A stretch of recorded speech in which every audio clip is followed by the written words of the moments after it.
Bonjour, la mise à jour 4.1 arrive avec son lot de personnages qui sont ramollis du slip, surtout les nouveaux, du coup je vais tenter de vous orienter vers le choix le moins pire en vous exposant les avantages et les inconvénients de chacun.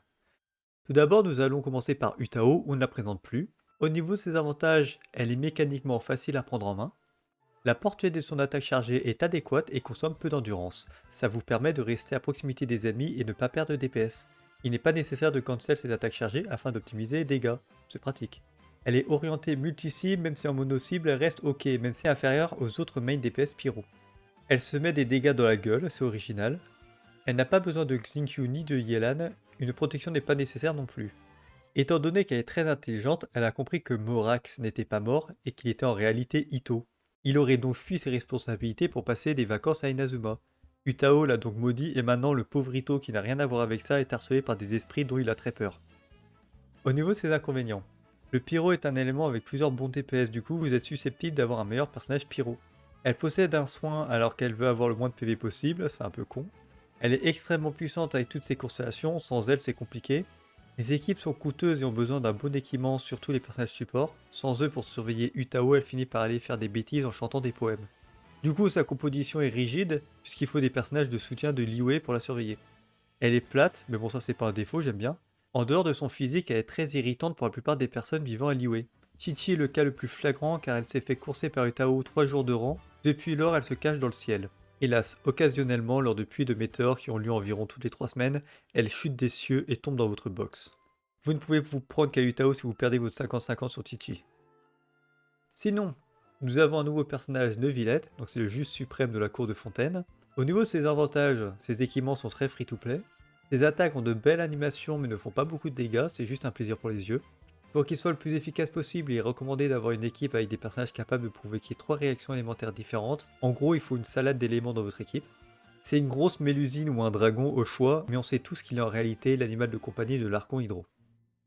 Au niveau de ses inconvénients, c'est dommage qu'il soit Hydro parce que c'est pas un bon élément. Son attaque chargée est un Kamehameha mais avec une portée ridicule pour une durée très courte, mais il se charge rapidement. Cette attaque le soigne alors pas besoin de jouer de healer. Il n'a pas besoin de protection non plus, il est très résistant lors de ses attaques. Après l'utilisation de certaines compétences, Neuvillette fait tomber des bulles d'eau qu'il doit ramasser à la main et qui lui inflige des dégâts quand il le fait. Cela permet d'augmenter le temps de charge de son attaque chargée et donc lui fait perdre du DPS. C'est stupide. Donc comme je disais, il est le juge suprême de Fontaine mais ne connaît pas le code pénal de son pays, le gros naze. Bon, c'est tout ce que je peux dire sur lui, malheureusement il n'est pas encore sorti. Ensuite, en deuxième partie, nous avons Venti. Au niveau de ses avantages, il est très versatile, il convient très bien à de nombreuses teams. Il est facile de contrôler là où on veut envoyer le déchaînement élémentaire. Ce serait quand même dommage de focus un ennemi isolé. C'est un gros alcoolique qui a dévalisé le bar de Diluc. En voyant ça, la patronne de la queue de chat a embauché Diona en tant que barmaid puisque Venti est allergique aux poils de chat. Et que Diona a une queue et des oreilles de chat. Maline. Au niveau de ses inconvénients, il n'est pas très bon pour le contrôle de foule, tout au mieux il écarte les ennemis. Son déchaînement ne s'infuse pas malgré qu'il se soit un vortex à Nemo. Il n'est pas une bonne batterie. Son build est très cher puisqu'il a besoin de beaucoup de statistiques et ses armes ne sont efficaces qu'à partir du 5 étoiles. C'est lui qui a donné les pouvoirs à Nemo à Nomade pour emmerder le voyageur et moi-même. Quel bâtard ce Venti. Mais grosso merdo, il n'a pas beaucoup d'avantages et d'inconvénients. Il sert vraiment à quelque chose lui. Et pour le dernier personnage, nous avons Rio Tesla, que je vais appeler Philippe parce que son nom est trop chiant à prononcer. Du coup, Philippe, c'est un boxeur de la prison de Fontaine. Au niveau de ses avantages, malgré le fait qu'il manie un catalyseur, il possède une portée d'attaque hallucinante. C'est le personnage qui a la plus grande portée du jeu. Il surpasse même les archers. Son déchaînement élémentaire envoie une grosse patate mais sur une courte portée, ce qui dénote avec le reste de ses attaques. Un jour, quand Philippe était enfant, une poubelle de quartier l'a mal regardé et il l'a frappé de toutes ses forces. La poubelle s'est envolée d'environ 15 cm et il a constaté qu'il possédait une puissance surhumaine. Depuis, il frappe les poubelles et il a appris à faire de la boxe. Au niveau de ses inconvénients, ses attaques normales le soignent alors qu'il veut arriver à un certain seuil de ses PV pour avoir une attaque chargée boostée. Son kit le sabote un peu. Il est plutôt compliqué à équiper.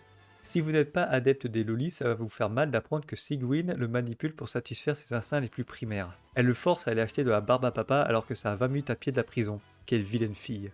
Bon, c'est tout ce que je peux dire sur lui, malheureusement il n'est pas encore sorti. Voilà, j'espère que cette vidéo n'aura aucun incident sur votre choix futur. Allez, ciao!